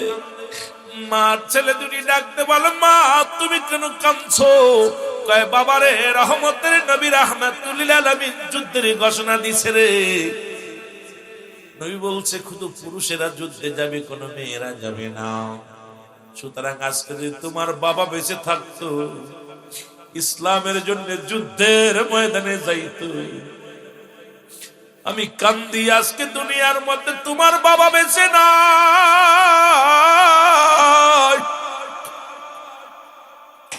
আজকে যদি তোমার বাবা বেঁচে থাকতো, ওই বদরের যুদ্ধে যাইতো, যা জীবন দিয়া দিত। আমি কিয়ামতের মাঠের তারা বলতাম, আল্লাহ আমি শহীদের বিবি। আজকে আমার স্বামী দুনিয়ার মধ্যে বেঁচে নাই রে, আমি শহীদের বিবি হইতে পারলাম না। এ সিলেটের মারা কেমন বিবি কাঁদতেছে বাজা, মনে বড় কষ্ট যে রাসূলুল্লাহ যুদ্ধে ডাক দিয়েছে। কাফেরদের সৈন্য বেশি, আমাদের সৈন্য কম, নিশ্চিত আমরা আমাদেরকে কতল করে ফেলবো। তবে আমার স্বামীটা যদি বেঁচে থাকতো, যুদ্ধের ময়দানে যেত, যে শাহাদতের পেয়ালা পান করত, আর আমি আল্লাহর দরবারে দাঁড়ায় বলতাম, আল্লাহ আমি শহীদের বিবি, আল্লাহ আমি শহীদের বিবি। আজকে আমি শহীদের বিবি হতে পারলাম না। কত আশা, নবীরে কত ভালোবাসছে মহিলারা, দেখছে এই সিলেটের বাজানেরা কত ভালোবাসছে। বালক দুটি ডাকতে বলে, মা মা, চোখের পানি মুছে ফেলো, আমরা যাব যুদ্ধে। আমরা দুটি ভাই যুদ্ধের ময়দানে যাব। মা জননী ডাকতে বলে, বাবা তোমরা তো ছোট, একজনের বয়স 10, একজনের বয়স 8। এই বয়সে নবীজি এলাও করবে না, যুদ্ধে যাইতে পারবা না রে বাবা। তবে তোমরাও যদি বড় হতে, শহীদের পেয়ার শাহাদতের পেয়ালা পান করতে, আমি আল্লাহর দরবারে ডাক দে বলতাম, আমি শহীদের মা, আমি শহীদের মা। আজকে তোমরাও ছোট, যুদ্ধে যাইতে পারবা না। ছোট ছেলে ডাক দে কয়, মা আমরা ছোট ঠিক আছে, আমার আল্লাহ তো আর ছোট না, আমার আল্লাহ তো বড় রে মা। ও মা, মা গো তুমি বিদায় দাও, বিদায় দাও। আমরা যাব রহমতের নবীর পক্ষে যুদ্ধ করতে, বাতিলের বিরুদ্ধে যুদ্ধের জন্য আমরা রওনা হব গো মা। তুমি বিদায় দাও, বিদায় দাও, আর বাধা দিও না। তোমার দোয়া নিয়ে যুদ্ধের ময়দানে যাব। জোরে জোরে বলো মারহাবা। মা ডাক দে বলে, বাবা তোরা তো ছোট্ট মানুষ, কারণ 8 বছর 10 বছরের পোলা তো যুদ্ধের ময়দানে এলাও হবে না, ছোট মানুষ। ছোট ছেলে মা ডাক দেখ, মা আরে মা আমরা ছোট, আমার আল্লাহ কি ছোট? আল্লাহ তো অনেক বড়। মারহাবা বলো না। আরে ছোট বালক গুলো নবীর প্রেম কেন? ছোট ছেলে ডাকতে, বড় ছেলে ডাকতে বলে, মা বিদায় দাও, বিদায় দাও, আমরা যাব যুদ্ধের ময়দানে, জীবন দিয়া দিব গো মা। তুমি কিয়ামতের ময়দানে আল্লাহর দরবারে দাঁড়ায়া বলবা আমি শহীদের মা ছিলাম গো মা, মা গো বিদায় দাও, বিদায় দাও। সন্তানদের আবেগ দেখিয়া দুটি ভাইকে দুটি চুমো খাইয়া বুকের সঙ্গে টান দিয়া কয়, ও সন্তানেরা আয় আয়, আমি জনম দুঃখিনী মা তোদের বিদায় করে দিলাম। যা যা, যুদ্ধের ময়দানে বাতিলের সঙ্গে লড়াই করার জন্য, আমার নবীর পক্ষে লড়াই করার জন্য আমি জনম দুঃখিনী মা তোদের বিদায় দিয়ে দিলাম। ভালোবাসা কারে বলে? 8 বছর 10 বছর দুই ছেলে রাসূলুল্লাহ দিকে হুকুম দিলেন যুদ্ধে যেতে হবে, সৈন্য তোমরা যার যা আছে নিয়ে এসে তৈরি হও। সব রাসূলুল্লাহ হুকুম দিলেন যে নামাজ বাদে আজকে কাফেলা সারা হবে, আপনারা সবাই প্রস্তুতি নিন। রাসূলুল্লাহ যুদ্ধের যখন ডাক দিছে, মদিনার আবাল বৃদ্ধ কানা খুড়া ল্যাংড়া লুলারে সবাই যুদ্ধে যাওয়ার জন্য প্রস্তুতি হয়ে গেছে। মারহাবা বলো। দেখলাম চট্টগ্রামে জুলুসের মধ্যে পাও নাই ওই লাঠি ভর দিয়ে নারায়ে রিসালাত ইয়া রাসূলুল্লাহ। সিলেটের জমিনে দেখলাম বুবা কানা কুড়া গুলো এই জুলুসের মধ্যে নবীর আগমনের জুলুসে পাগল হইয়া নারায়ে রিসালাত ইয়া রাসূলুল্লাহ নবীর প্রেমে দেওয়ানা হইয়া গেছে। অথচ আল্লাহ আমাদের হাত দিল, পা দিল, কত সুন্দর বডিখানা দান করলো, তারপরও নবীর জন্য চোখের পানি পড়ে না। একজন পুরা মাতাল মুসলমান প্রতিবন্ধী, দৃষ্টি প্রতিবন্ধী, তেও তো নবীর প্রেমে দেওয়ানা হয়ে গেছে। বাবারে আমারে আল্লাহ কত সুন্দর বানাইলো, কত সুন্দর দেহ কানা বানাইলো, কত সুন্দর হাত, কত সুন্দর পা, কত সুন্দর আমার চোখ দুটি, কত সুন্দর আমার কান দুটি, সর্বাঙ্গগুলো কত সুন্দর বানাইলো। তবু আমি আমার মাওলারে চিনতে পারলাম না। কিন্তু দৃষ্টি প্রতিবন্ধী ঠিকই মাওলারে চিনছে, দৃষ্টি প্রতিবন্ধী ঠিকই আমার নবীরে চিনছে। ও মুসলমান, গভীর মনোযোগ। এই পাগলগুলো রব্বে কারিমের পাগল, এই পাগলগুলো আমার মদিনাওয়ালার পাগল রে, এই মদিনাওয়ালার পাগল। কারণ ওরা মুনাফিকি শিখে নাই। আজকে মুখে মুখে নবীর কত বলি, অন্তরে থেকে নবীর প্রেম নাই। আল্লাহ কমিনান নাস, মানুষের মধ্যে মাকুল তারা বলবে আমার নেতার ঈমান আনছে, বিল্লাহি আল্লাহর প্রতি, অবিলা কিরাতের প্রতি বিশ্বাস স্থাপন করেছে। ও মা হুম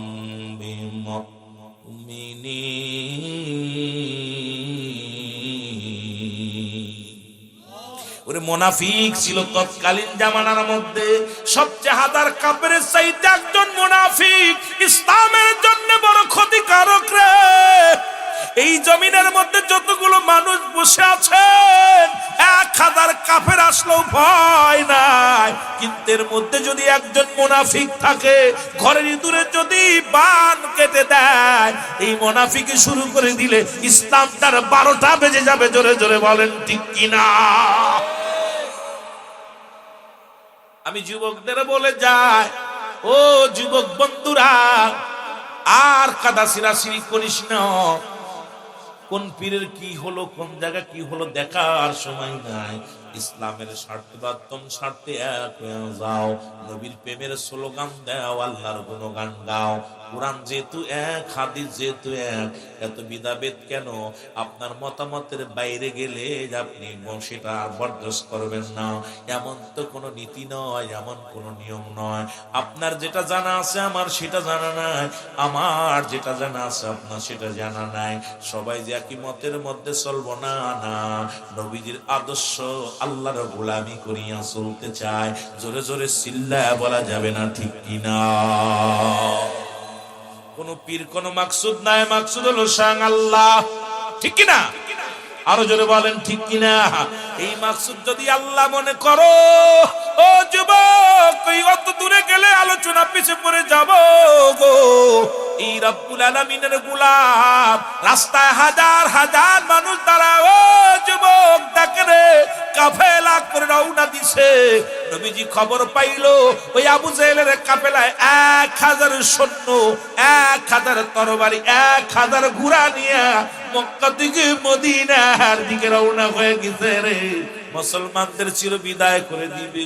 আমার নবীজি চোখের পানি ছেড়ে কান্দে, আল্লাহ আমার মুসলমানদের সংখ্যা হলো সীমিত, এত বড় কাফেলা আসতেছে, আল্লাহ এত বড় কাফেলার সঙ্গে আমরা কেমন অস্ত্র নাই, ডাল নাই, সরকি নাই, কিছু নাই, কেমনে দাঁড়াইব? নবীজি বলেন তোমরা দাঁড়ায় দাও। দুই ভাই খবর শুইরা দড়ি গেছে গো। নবীজি ডাকে রে, এই কানাডা খুরাডা এগুলো নিয়ে যুদ্ধের ময়দানে যাওয়া যাবে না।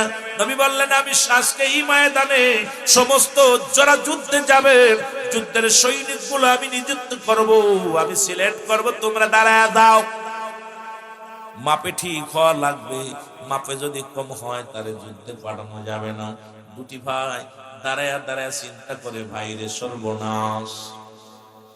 দুটি ভাই চিন্তা করে, ভাই সর্বনাশ, যেহেতু এত বেরোতে আসাইছিলাম যুদ্ধে যাব, এখন নবীজি মাপ দিয়া নিবে, দুই ভাই তো মাইনাস হয়ে যাব।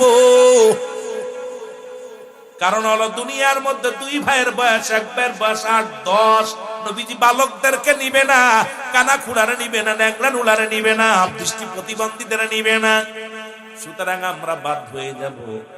ছোট ভাই কয় বাইরে যুদ্ধে যেতে হবে, কারণ আমার নবীরে যে কষ্ট দিছে তারে আমি নিজ হাতে হত্যা করবো রে ভাই। আরে আমার নবীর গায়ে কেমনে কেমনে মারলো রে, যে নবীর গায়ের উপরে কোনোদিন মশা মাছি লাগে না। ওই তায়েফের ময়দানে কত পাথরের আঘাত নবীজি, যে নবীর গায়ের মধ্যে কোনোদিন মশা মাছি লাগে নাই রে। এই কালেমার দাওয়াত দেওয়ার জন্য নবীর রক্তে রঞ্জিত হয় রে। নবীর দেহ মুবারক থেকে রক্ত ঝরে রে। যুবক বন্ধুরা রে, আমার নবী নিজের জন্য কোনদিন কাঁদে না। আমার নবী জীবনে কোনদিন নিজের চিন্তা করে নাই। তাম পৃথিবীর রহমতের ভান্ডার, রহমতের কান্ডারি, জীবনে কোনোদিন নিজের চিন্তা করে নাই। সারা জীবন কেঁদে গেছে শুধু উম্মাতের মায়ায়। ইয়া রব্বি হাবলি উম্মতি, ইয়া রব্বি হাবলি উম্মতি, ইয়া রব্বি হাবলি উম্মতি। জোরে জোরে চিল্লায় বলা যাবে না মারহাবা, আর একটু জোরে জোরে চিল্লায় বলা যাবে না মারহাবা। এই বালক দুটি দাঁড়ায়, ছোট দুই ভাই যুক্তি করে, যদি এক জায়গা দাঁড়ায় দুজনই বাদ হয়ে যাব রে ভাই। যেহেতু নবী মাপতে নিবে, ওই যে দেখো উচ্চ জায়গা দেখা যায়, ওই যেখানে যা দাঁড়াইবা। বড় ভাইকে বললেন তুমি এই পাথরের উপরে দাঁড়াইবা, মাপে ঠিক হইবা। আর আমি পিছনে দাঁড়াইলাম। এই দুই ভাই অনেক লম্বা দূরত্ব যে দাঁড়াইলেন। নবীজি মাপতে মাপতে, হাত দিয়ে মাপতে মাপতে সবাইকে নিলেন। এবার যায় দেখে বালকটা, ওই 10 বছরের বালকটা দাঁড়া আছে। নবীজি বললেন বাবা তুমি এই লাইনে দাঁড়াইছো কেন? কয় হুজুর যুদ্ধে যাওয়ার জন্য। কয় বাবা তুমি তো মাপে হবা না। কয় মাপে হওয়ার জন্যই তো এই জায়গা দাঁড়াইছি। জোরে বলেন মারহাবা। হুজুর যুদ্ধে যাবো। নবী কয় তুমি ছোট মানুষ, তোমার মার খেদমত করো। হুজুর মার কাছ থেকে ছুটি আনছি। সুবহানাল্লাহ বলেন না? নয়তো তোমার মা বাবার খেদমত করো। বলে হুজুর আব্বা মার থেকে ছুটি নিয়ে বিদায় নিয়েছে, আপনি আমার বিদায় আমার লন, যুদ্ধে যাবে। নবী কয় তুমি ছোট মানুষ, মাফে হওনি। হুজুর মাফে হওয়ার জন্য দাঁড়াইছি কেন? নবী তা বাবা তোমার পাততলে কি? পাততলে তো বিশাল একটা পাথর বা ইট দাঁড়াইছি, উঁচু জায়গা দাঁড়াইছি। নবীজি কয় তুমি ওর পর দাঁড়াইছো। হুজুর মাফে ঠিক হওয়ার জন্য। সুবহানাল্লাহ বলেন না? মাফে ঠিক হয়, যেহেতু মাফে নিচ্ছেন মাফে ঠিক হওয়ার জন্য। হুজুর আমার লন, আমি যুদ্ধে যাবো। নবী দেখলো ওর আবেগ দেখা, 10 বছরের পোলার আবেগ দেখা, ভালোবাসা দেখা নবী কয় তুই সিলেট। সুবহানাল্লাহ বলেন না? আরো জোরে বলেন, আরো জোরে। আমার বাবারা সিলেট হয়ে গেছে। এরপরে ছোট ভাই দূর থেকে দেখতেছে, তাকায়া তাকায়া, আহারে বড় ভাই সিলেট হয়েছে, এবার আমার হইতে হইব। ছোট ভাই দাঁড়ায় দাঁড়ায় নিছে। এইবার যখন মাপতে মাপতে রাসূলুল্লাহ যখন মাপতে মাপতে যাইতেছে, যাই দেখে 8 বছরের না। নবীজি কয় তুমি দাঁড়াইছো কেন বাবা, তুমি ছোট মানুষ এখন দাঁড়াইছো কেন? কয় হুজুর যুদ্ধে যাবো। কয় তোমার আব্বা মা আছে না? কয় হুজুর আছে, মা বেঁচে আছে, আব্বা মারা গেছে। কয় যাও বাড়ি যে তোমার মার খেদমত করো। কয় হুজুর মার অনুমতি নিছি। সুবহানাল্লাহ বলেন, জোরে বলেন।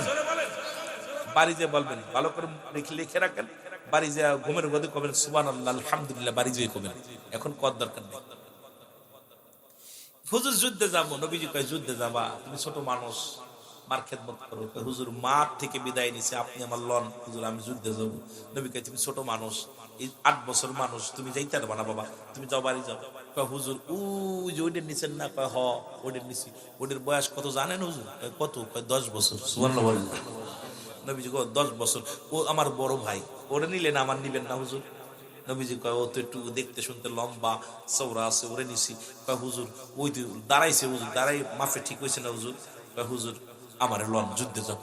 নবীজি অনেক সান্ত্বনা দেয়, কোনো কাজ হয় না। নবীজি কয় বাবা তুই যাইস না। কয় হুজুর আমার যেতে হবে যুদ্ধে। নবীজি কয় বাবা তুমি ছোট মানুষ। কয় হুজুর আমার একটা সুযোগ দেন। কয় কি সুযোগ?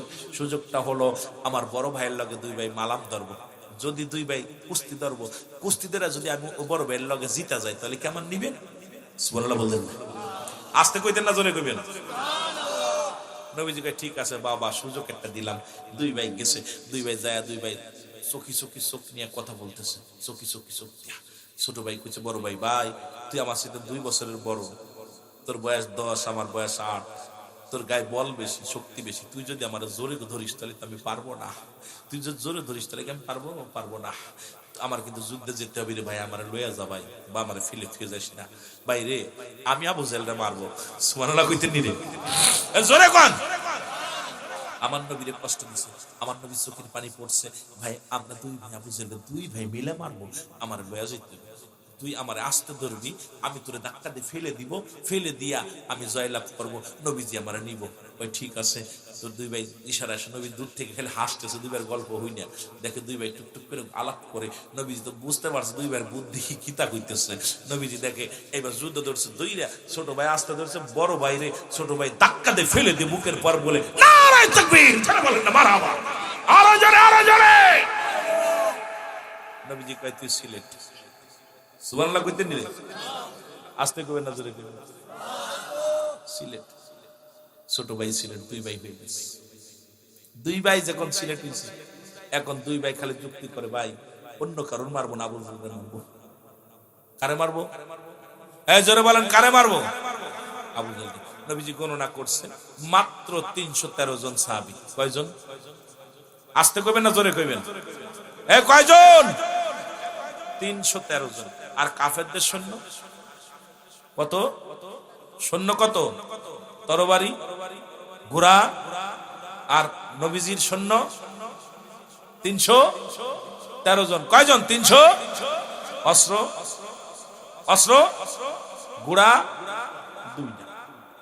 বন্দি ভাই এই আদার ব্যাপারী হয়ে জাহাজের খবর নিয়ে না, কি অবস্থা, 1000 সৈন্যের সঙ্গে মোকাবেলা করবো 313 জন সৈন্য, তার আবার তরবারি আছে মাত্র 8টা, 2টা হলো ঘোড়া। নবীজি চোখের পানিগুলো ছেড়ে দিয়ে রব্বে কারীম, ও রব্বে কারীম তুমি ছাড়া আমার কেউ নাই, আমার উম্মতের মুখের দিকে তাকায় নবীজি উম্মতের মুখের দিকে 313 জনকে সামনে নিয়ে নবীজি দরদর করে চোখের পানি ছেড়ে দিছে। রাসূলুল্লাহ 2 ভাবে দোয়া করতেন, একটা হলো সিধা, একটা হলো উল্টা। নবী যখন দোয়ার বিশেষ প্রয়োজনীয় দোয়ার প্রয়োজন হতো, সঙ্গে সঙ্গে দোয়া কবুল করার জন্য নবীজি উল্টা উঠাইতেন। আমার ভাইয়েরা, বাতিলের কিতাব মুফতি শফিক আহমেদের লেখা ফতোয়ায়ে দেওবন্দের মধ্যে প্রথম খণ্ড 24 নম্বর পৃষ্ঠা, মুফতি শফিক আহমেদের লেখা ফতোয়ায়ে দেওবন্দের মধ্যে 5 ওয়াক্ত নামাজ আদায় করে জিয়ারত করে সর্বহালাতে আল্লাহর দরবারে 2টি হাত উঠায় দোয়া করা উত্তম মুস্তাহাব। জোরে বলেন না সুবহানাল্লাহ। আর একটু জোরে। তাহলে বোঝা গেল রাসূলুল্লাহ 2 ভাবে দোয়া করতেন। আসলে শরীয়তের কিবলা হলো কাবা, দুজানের কিবলা রাহমাতাল লিল আলামিন, মুনাজাতের কিবলা হলো আরশে আজিম। নবীজি আরশে আজিমের দিকে ডাক দেখ আল্লাহ, সব সাহাবীরা তাকায় আছে রাসূলুল্লাহর দিকে, এভাবে উঠাইছে হাতটা, আল্লাহ আজকে আমার সৈন্যের সংখ্যা মাত্র 313 জন, ওদিক থেকে আক্রমণ করতেছে 1000, আল্লাহ অস্ত্রের সংখ্যা এত, যানবাহনের সংখ্যা এত, আল্লাহ তুমি স্যার এরা যদি মারা যায় আমি কার কাছে দিনের দাওয়াত দিব, আমি নবী কার কাছে কালেমার দাওয়াত দিব? আল্লাহ নবীজি কাঁদতেছে, আল্লাহ আমি এরা যদি আমার সামনে থেকে হারিয়ে যায় আমি কাদেরকে নিয়ে কালেমা প্রচার করব? রাসূলুল্লাহ চোখের পানিগুলো ছেড়ে ছেড়ে কাঁদতেছে। তার ভিতরে দুইজন বালক, ওই ৩১৩ জনের ভিতরে দুইটা বালক আছে। রাসূলুল্লাহ চোখের পানিগুলো ছাড়তেছে। জিবরিল আমিন আল্লাহ পাঠায় হাবিবের সান্ত্বনা দেয়। আমার নবীর ডাক দিয়ে বলে, হাবিব আসসালামু আলাইকুম ইয়া রাসূলুল্লাহ, আসসালামু আলাইকুম ইয়া হাবিবাল্লাহ। নবী গো চোখের পানিগুলো মুছে ফেলেন। রাসূলুল্লাহ চোখের পানিটা মুছে ফেললেন। মুছে বলে, জিবরিল রে তুমি কি খবর নিয়ে আসছো বলো? বলে, হুজুর খবরটা হলো টেনশনের কোনো কারণ নাই, ১,০০০ সৈন্য নিয়ে, ১,০০০ তরবারি নিয়ে, ১,০০০ অস্ত্র নিয়ে আপনার দিকে অতিক্রম করতেছে আবু জেহেলের লোকেরা। নবী গো আর রব্বুল আলামিন খুশি হইয়া আমার শানে ৩,০০০ সৈন্য, ৩,০০০ তরবারি, ৩,০০০ সুয়ারি দিয়া আল্লাহ রব্বুল আলামিন আপনার কাছে আমারে পাঠায়া দিয়েছে। আজকে ৩,০০০ সৈন্যর কমান্ডার হলাম আমি জিবরিল আমিন। জোরে জোরে চিল্লায়া বলা যাবে না মারহাবা। রাসূলুল্লাহ বলেন, জিবরিল কি বলো? বলো হুজুর তাকা দেখেন পুরো মাঠটা আমাদের। নবী তাকা দেখে অসংখ্য ফেরেশতারা, ৩,০০০ ফেরেশতা জমিনের মধ্যে নেমে আসছে। জিবরিল আমিন হাসি দিয়ে বলে, নবী গো এই ৩,০০০ কি হবে? নবীজি কয় কি বলো? বলে, হুজুর আরো ৫,০০০ সৈন্য আল্লাহ রাব্বুল আলামিন প্রস্তুতি করে রাখছে, শুধু আপনি ডাক দিবেন চলে আসবে। আল্লাহ বলছে যুদ্ধ হবে, তুমুল বেগে যুদ্ধ হবে, বাতিলের সঙ্গে বাতিলকে আর পরাজয় করতে হবে। রাসূলুল্লাহ নবী গো ও আমার নবী, রব্বুল আলামিন আমাকে হুকুম দিয়েছে ৩,০০০ সৈন্য নিয়ে আপনার সঙ্গে ওই জন্য বদরের যুদ্ধে যেন আমি যোগদান করি। এই ৩,০০০ সৈন্যর সেনাপতি হলাম আমি। আর নবী গো আপনি ৩১৩ জন মোট সব সৈন্যর সেনাপতি হলেন আপনি। নবী গো নবী শোনো, ও মায়ের নবী, আর ৫,০০০ প্রস্তুতি আছে, গোলডাউনে রেখে দিয়েছে, শুধু হুকুম দিলে আসবে গান। আমি নবী একটা মিষ্টি হাসি দিয়া বলে, তাকবীর দাও, উঠাও নিশান, কালেমার নিশান উঠায়া দিলেন। রাসূলুল্লাহর সঙ্গে সঙ্গে কালেমার পতাকা উত্তোলন নিজ হাতে ধরলেন, লা ইলাহা।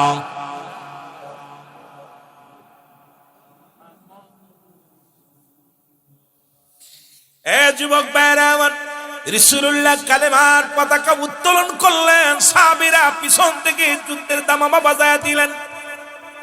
যুদ্ধ শুরু হয়ে গেল। এ যুবক শুনে নাও, যুদ্ধের ময়দানে মুসলমানদের ১৪ জন শাহাদাতের পেয়ালা পান করলো। ১৪ জন দুনিয়ার মায়া ছেড়ে চলে গেলেন। কাফেরদের মধ্যে মাত্র মুসলমান ৭০ জন বন্দী, ৭০ জন তারা দুনিয়া থেকে বিদায় হয়ে গেল। কিন্তু মুসলিম মিল্লাদের মাত্র ১৪ জন শাহাদাতের পেয়ালা পান করলো। আমার বন্ধুগণ আমার, ওই বালক দুটি পুরো মাঠ তন্ন তন্ন করে খোঁজে, যা ডাকতে বলে, ভাই আবু জেহেল কে রে? তোমরা কি আবু জেহেল রে চেনো? দুটি ভাই তো ঘোরাঘুরি করে মাঠ ভরে আবু জেহেল রে খোঁজে। বড় ভাই আবু জেহেল কই, ছোট ভাই আবু জেহেল কই। একটা লোকের জিগায়, ও যুদ্ধের সেনাপতি ভাই শোনো, তুমি কি আবু জেহেল রে চেনো? আবু জেহেল রে কি করব? আবু জেহেল আমার নবীরে কষ্ট দিছে রে, প্রতিজ্ঞা করেছে আবু জেহেল রে মারব, কিন্তু ওরা তো ঘোড়ার পায়ের নিচে পড়ে আছে। ৮ বছর ১০ বছরের শিশু, বড় মানুষের মুসলমান আটুর নিচে পড়ে আছে। দুটি ভাই রওনা হয়ে গেলেন। এবারে ডাকতে বলো, ওই দেখো আবু জেহেল, ওই যে বড় ঘোড়াটার উপরে বসে আছে, ওই হলো আবু জেহেল। ছোট ভাই বড় ভাই ছুটলেন, মুসলমান যাইয়া ঘোড়ার সামনে যাইয়া তাকে এইরকম মুসলমান তরবারি দেয়া ছোঁয়া পায় না, মারবে কেমনে করে। ছোট ভাই কয়, বড় ভাই রে তুমি সামনে থাকো, আমি পিছনে থাকি। দুটি ভাই মুসলমান অনেক চেষ্টা করলেন মারার জন্য, কিন্তু ছোঁয়া পায় না। আবু জেহেল উপরে আছে, আর দুটি ভাই ছোট মানুষ পড়ে আছে জমিনের ছোট্ট মানুষ। মুসলমান ছোট ভাই ডাক দেখো, বড় ভাই ওই আবু জেহেলকে মারতে হলে এইভাবে ছোঁয়া পাবো না গো, ওর ঘোড়ার ঘোড়ার হাঁটু কেটে দাও, পা কেটে দাও, ঘোড়ার পায়ের মধ্যে কোপ লাগায় দাও।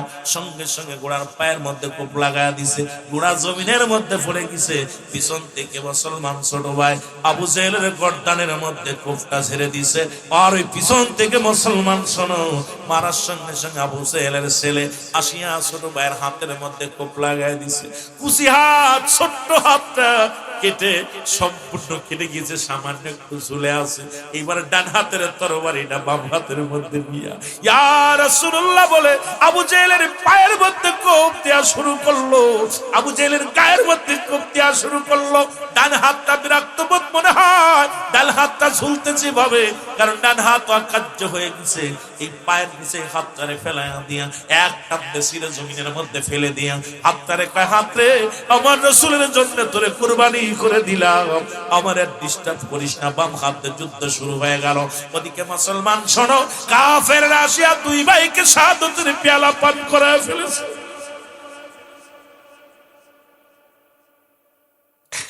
আবু জেহেলের মুসলমান এই দুনিয়ার মধ্যে নবীজি 14 জন সাহাবীর লাশ যখন নিয়ে আসা হলো, রাসূলুল্লাহ ছোট মাসুম দুটির বাচ্চার লাশ দুটি দেখিয়া নবী চোখের পানি ধরে রাখতে পারেন। আমার নবী কাঁদে আর বলে, আমার সাহাবীরা রে, তোমরা দেখছো নি, তোমরা দেখছো নি রে, এই মাসুম বাচ্চা দুটি আমি নবীরে কত ভালোবেসেছে রে, আমি নবীরে ভালোবেসে জীবন দিয়া গেল রে। এই জীবনের মায়া করেন নাই। নবীজি দোয়া করে আল্লাহর দরবারে, আল্লাহ আল্লাহ এই 14 জন সাহাবী আমার শাহাদাতের পেয়ালা পান করলো। যুবক, জান্নাত থেকে উড়ে গেলে মান অপেক্ষা করে গো, জান্নাতি ফেরেশতারা গো, যুবক জান্নাতি ফেরেশতাগুলো ওই ডাকতে বলে, জিবরিল আমিন বলে, ইয়া রাসূলুল্লাহ ইয়া হাবিবাল্লাহ, মুছে ফেলেন চোখের পানিগুলো, কারণ আজকে যারা দুনিয়ার মায়া ছেড়ে চলে গেছে সবার জন্য জান্নাতের দরজাগুলো খুলে দিয়েছে আল্লাহ রাব্বুল আলামিন। একটা নয় দুটি নয়, এই মুমিনদের জন্য একটা নয় দুটি নয় 8টা জান্নাত প্রস্তুতি করে রাখছে আমার আল্লাহ। আল্লাহ বলে, উইদ্দাতুলিল মুমিনিন,